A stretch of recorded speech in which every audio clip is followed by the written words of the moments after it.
¿Alguna vez te has preguntado cómo nos formamos como seres pensantes, críticos y conscientes de nuestras posiciones históricas, sociales y de nuestro propio contexto? Hola, ¿qué tal? Somos compañeros del grupo 3.8 de la UPN Nezahualcóyotl 152. Y en este video comprenderemos los múltiples propósitos y objetos de análisis del campo pedagógico y la teoría pedagógica contemporánea. Así que, ¿estás listo y lista para acompañarnos en esta aventura a descubrir las maravillas que tiene la pedagogía contemporánea para ti? ¡Vamos! Y empecemos. ¿Sabías que la pedagogía no es lo mismo que la educación ni que las ciencias de la educación? Sí, sé que suena confuso, pero los textos de Valentina Cantón, Tomás Popkewitz y García Guadilla en el campo socioeducativo nos ayudan a entender estas diferencias y, sobre todo, a reflexionar sobre por qué son importantes para enfrentar los problemas educativos en México. Primero, hablemos de las concepciones básicas del campo pedagógico. Según García Guadilla, Desarrollo teóricos en el campo socioeducativo de 1986, la teoría de la educación se centra en los grandes fines: ¿para qué educamos? ¿Por qué valores debemos formar a los estudiantes? Y cómo se relaciona la educación con la sociedad y la historia. Ahora bien, las ciencias de la educación, como la psicología, la sociología o la antropología, se encargan de estudiar aspectos específicos del fenómeno educativo. Por ejemplo, cómo aprenden los niños, cómo influyen las condiciones sociales o cómo se organiza un sistema escolar. Pero aquí entra la pedagogía. ¿Cómo explica Valentina Cantón en La educación y teoría pedagógica en 2003? La pedagogía no debe reducirse a un listado histórico de autores o a técnicas de enseñanza. Ella insiste en que la pedagogía es el motor que da coherencia y orientación al hecho educativo, porque articula todas las aportaciones de la ciencia y las conecta con los fines de la educación. En pocas palabras, la teoría de la educación define el para qué. Las ciencias de la educación explican el cómo. Y la pedagogía integra ambos en un marco que da sentido a la práctica. A veces la teoría pedagógica suele ser confundida con la teoría científica, y este conflicto ha sido tratado de las siguientes maneras. La teoría científica, en general, busca leyes universales, objetivas, comprobables, y su propósito es explicar fenómenos de manera exacta. La teoría pedagógica, en cambio, no busca leyes rígidas como dice Cantón.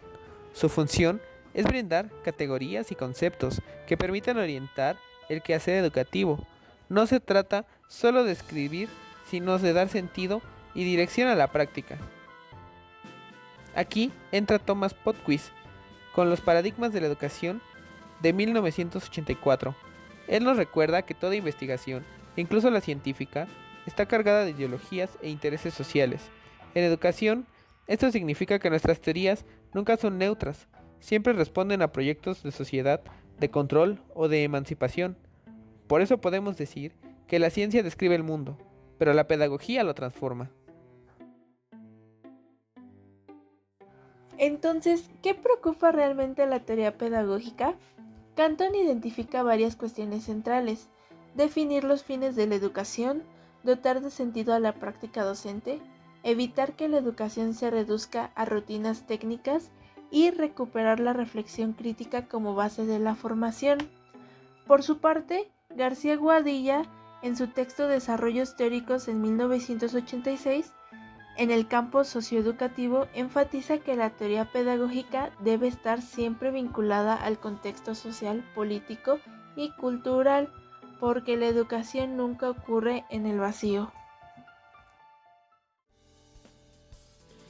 Y esto nos lleva a reflexionar sobre cuáles son los principales problemas educativos de México, ya que la educación en nuestro país representa dificultades y carencias desde varios aspectos, que lecturas como Valentina y Guadilla señalan en varios puntos: la desigualdad educativa entre zonas urbanas y rurales, el abandono escolar, sobre todo en secundaria y media superior, la calidad insuficiente en lectura, escritura y matemáticas, las condiciones de trabajo docente, que muchas veces son precarias, y algo que subraya Popkewicz, la investigación educativa en México ha tendido a ser instrumental y positivista, preocupada por medir y controlar, pero poco atenta a la crítica y a la transformación social.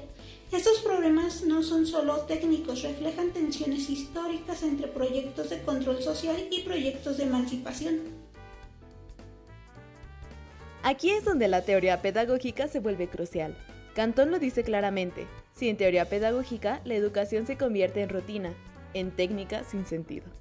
Desarrollo teórico en el campo socioeducativo nos recuerda que las teorías pedagógicas deben nacer del contexto, para responder a las demandas históricas y sociales de nuestro país.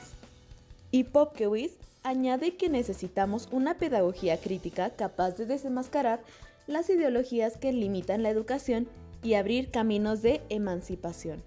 Por eso, para enfrentar los problemas educativos de México, la teoría pedagógica no es un lujo académico, sino una necesidad práctica y política. En resumen, la pedagogía no es lo mismo que la educación ni que las ciencias de la educación. La teoría pedagógica no busca verdades universales, sino orientar la práctica hacia la formación de sujetos críticos. Sus preocupaciones giran en torno a los fines de la educación y su vínculo con la sociedad. Los problemas educativos de México no se resolverán solo con la infraestructura o estadísticas, requieren reflexión crítica, compromiso ético y acción transformadora.